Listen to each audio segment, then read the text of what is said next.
Oi pessoal, estou aqui com vocês para mais uma das nossas aulas e hoje nós vamos falar das grandezas vetoriais. Nós temos na física dois conjuntos de grandezas, as escalares, que se caracterizam com valor numérico acompanhado de uma unidade, e as grandezas vetoriais, que se caracterizam com seu valor numérico, a sua unidade e ainda com uma direção e sentido.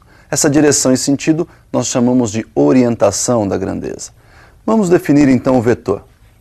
O vetor é um segmento de reta, representando aí então esse segmento uma direção, e que nós vamos orientar. Essa orientação aí sobre a direção nós chamamos de sentido. Então percebam que nós temos aí uma reta horizontal, orientada da esquerda para a direita. Esse vetor nós vamos chamar de V, e para que uma grandeza fique sendo caracterizada como grandeza vetorial, nós vamos representá-la com o seu nome, no caso chamei de V, com uma setinha em cima. Essa seta representa então que a grandeza requer direção e sentido. Esse vetor também pode ser representado pelo segmento AB, orientado de A para B. Então posso chamá-lo de AB, uma seta em cima dizendo que ele está orientado de A para B. Ou ainda pode ser chamado de vetor B menos A, onde B representa a extremidade do vetor, essa ponta da seta, e A é a origem desse vetor. Para representar o módulo, nós temos duas formas. Ou eu utilizo as barras de módulo, ou eu simplesmente elimino essa seta que vai em cima da grandeza. Então, o vetor V, dentro da barra, deve ser mantida a seta em cima, ou, se não quisermos colocar as barras de módulo, nós temos que eliminar a seta de cima. Percebam que esse nosso vetor tem 4 unidades. Então, o módulo ou a intensidade desse vetor é de 4 unidades. Bom, nós podemos fazer com esses vetores todas as operações que a gente faz com as grandezas escalares. Nós vamos ver algumas formas de somar vetores, nós vamos ver algumas formas de você subtrair vetores, nós vamos ver o que acontece quando você multiplica um vetor por uma grandeza escalar, tudo isso na sequência. Vamos começar com a soma de dois vetores. Regra do paralelogramo, então nós vamos somar os vetores A e B. O vetor A está inclinado de um ângulo θ em relação à horizontal, o vetor B é um vetor horizontal. E para então procedermos à regra do paralelogramo, nós vamos ligar o vetor A ao vetor B pelas origens. Então a origem de A ligada à origem de B. Vamos traçar uma paralela ao vetor A, cortando a extremidade do vetor B. E vamos traçar uma paralela ao vetor B, cortando a extremidade do vetor A. O cruzamento dessas duas paralelas nos dá a extremidade do vetor resultante, que tem a sua origem lá nas origens dos dois vetores, dos vetores A e B. Para calcular a intensidade ou o módulo desse vetor resultante, nós vamos utilizar a lei dos cossenos. Então olha lá, resultante elevado ao quadrado em módulo, igual módulo do vetor A elevado ao quadrado, mais o módulo do vetor B elevado ao quadrado, mais o dobro do módulo do vetor A, vezes o módulo do vetor B, multiplicado ainda pelo cosseno do ângulo que está sendo formado entre os dois vetores A e B. Se extrairmos a raiz quadrada dos dois lados, nós podemos então dizer que o módulo do vetor resultante é dado pela raiz quadrada do módulo do vetor A elevado ao quadrado, mais o módulo do vetor B elevado ao quadrado, mais 2 vezes o módulo do vetor A, vezes o módulo do vetor B, vezes o cosseno de θ. Bom, perceberam que lá na lei dos cossenos nós temos o cosseno de um ângulo θ, que é o ângulo formado entre os vetores. Nós temos então aí alguns casos particulares, uma vez que esse ângulo θ varia de 0 a 360 graus. Vamos observar então esses casos. Bom, nos casos particulares nós temos um primeiro em que o ângulo entre os vetores é 0, consequentemente eles vão ter a mesma direção e o mesmo sentido. Nesse caso então, o módulo do vetor resultante é máximo e é dado pela soma dos módulos dos vetores A e B. O segundo caso é quando o ângulo é 180 graus, e nesse caso então, os vetores vão ter a mesma direção, mas sentidos opostos. E nossa resultante nesse caso então vai ser mínima, e é dada pela diferença entre os módulos dos vetores A e B. Quando o ângulo θ for 90 graus, nós temos aí então os vetores perpendiculares, e nesse caso nós vamos cair aí num teorema conhecido nosso, que é o teorema de Pitágoras, onde então o vetor resultante é a hipotenusa e os vetores A e B são os catetos desse triângulo. Nós temos que o quadrado da hipotenusa é igual à soma dos quadrados dos catetos. Então percebam que o módulo da resultante elevado ao quadrado vai ser igual ao módulo de A elevado ao quadrado mais o módulo do vetor B elevado ao quadrado. Bom, percebemos então que esses casos se aplicam à soma de dois vetores. Quando nós formos somar mais dois vetores, bom, Para isso nós temos uma segunda regra, que é a regra do polígono. Então vamos observar como é que fica essa regra do polígono. Nós temos aí alguns vetores, vetor A, vetor B, vetor C, o vetor D e o vetor E, cada um aí com a sua direção e o seu sentido, como aparecem na figura, e nós vamos somar aí numa ordem aleatória os vetores A, B, E e C. Para proceder então à regra do polígono, nós vamos unir todos esses vetores da seguinte forma, mantendo a mesma direção, mantendo o mesmo sentido e o mesmo módulo, a mesma intensidade, o mesmo tamanho de cada vetor.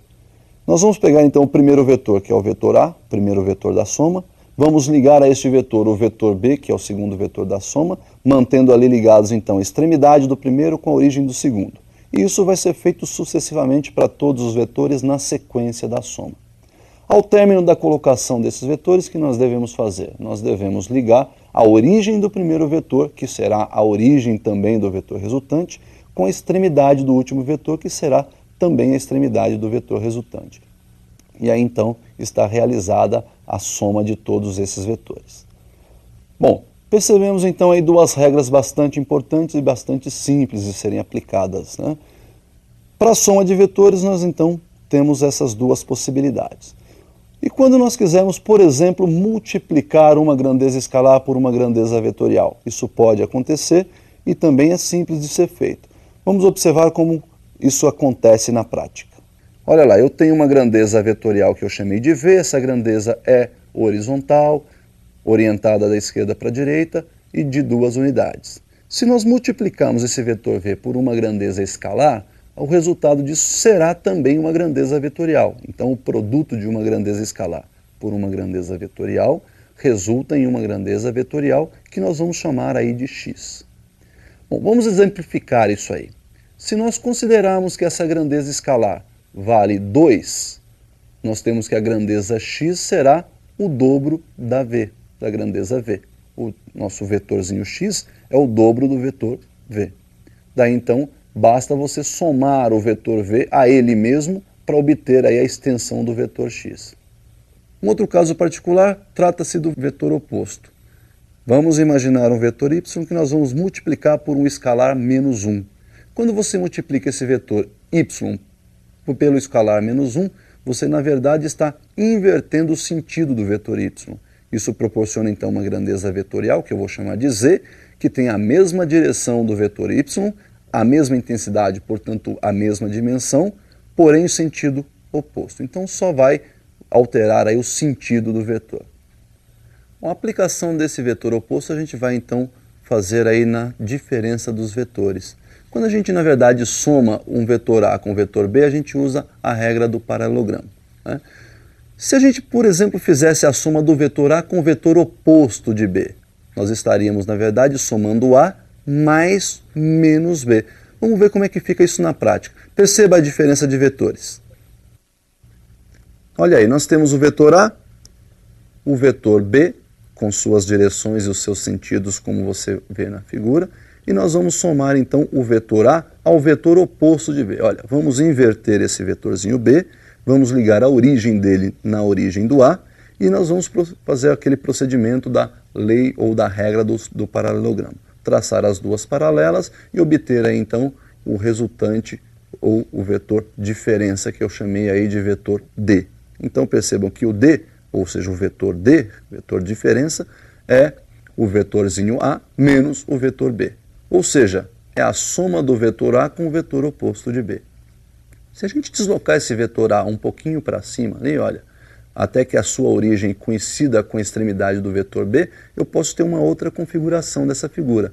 E para calcular esse vetor diferença, também devemos usar a lei dos cossenos, onde então o módulo do vetor diferença é dado pela raiz quadrada do módulo do vetor A elevado ao quadrado, mais o módulo do vetor B elevado ao quadrado, só que em vez de soma nós estamos fazendo a diferença, por isso o sinal negativo, menos o dobro do módulo do vetor A, vezes o módulo do vetor B, vezes o cosseno do ângulo entre os vetores nessa segunda configuração que você viu aí.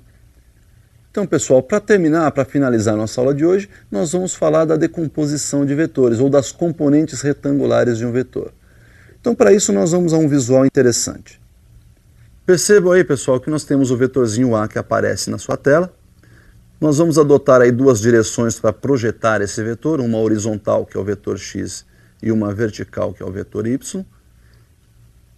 E nós vamos, então, projetar esse vetor na horizontal e chamar essa projeção de AX.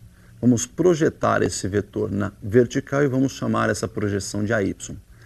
Perceba que se a gente deslocar esse AY um pouquinho para a direita, olha lá, até que a sua origem coincida com a extremidade do AX, nós temos um triângulo formado por A, que é o nosso vetor, que vai fazer o papel aí do triângulo de hipotenusa, temos o AX, que faz o papel de um dos catetos, e temos o AY, que seria o outro cateto. Percebam que para o ângulo θ, o AX é cateto adjacente, e o nosso AY passa a ser o cateto oposto. Portanto, para determinarmos a intensidade de AX e a intensidade de AY, nós vamos usar o seno e o cosseno desse ângulo θ. Perceba que AX é o nosso cateto adjacente. Portanto, para determinar o módulo desse cateto adjacente, o módulo de AX, basta você multiplicar o módulo da hipotenusa, que é o nosso vetor A, pelo cosseno do ângulo θ. Já o AY é o nosso cateto oposto ao ângulo θ. E para determinar então o seu módulo, a sua intensidade, basta multiplicar o módulo da hipotenusa pelo seno do ângulo θ. Então daí nós temos o módulo de AY igual o módulo de A, o módulo do vetor A, multiplicado pelo seno do ângulo θ. Então, pessoal, o que nós tínhamos para ver de vetores são essas aplicações básicas que nós vamos utilizar aí ao longo do nosso curso. Por hoje é só, até uma próxima.